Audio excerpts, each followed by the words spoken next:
Sospesi dal lavoro per 30 giorni, l'avvio del procedimento che potrebbe portare addirittura al licenziamento. A subire il provvedimento deciso dalla gestione commissariale 3 dirigenti del consorzio ASI di Agrigento. Si tratta di Antonino Casesa, ex direttore generale, Salvatore Callari alla guida dell'area tecnica e Rosario Gibilaro alla guida dell'area contabile. Responsabili, secondo il commissario straordinario Alfonso Cicero, nominato dalla Regione, di gravi illeciti disciplinari e ripetute violazioni che avrebbero danneggiato sotto diversi profili sia l'ente nel suo complesso che l'erario. Inoltre Casesa, si evidenzia nella nota diffusa dai vertici del consorzio, non avrebbe adottato gli atti di sua competenza contro diverse aziende colluse ed in odor di mafia insediate nell'area industriale della provincia di Agrigento, così come previsto dalle leggi e dal protocollo di legalità sottoscritto in prefettura tra l'assessore regionale alle attività produttive Marco Venturi, la precedente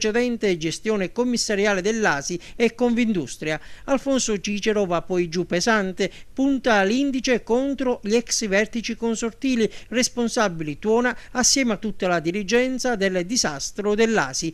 Parla di violazione di legge e persino di possibili compiacenze con la criminalità organizzata.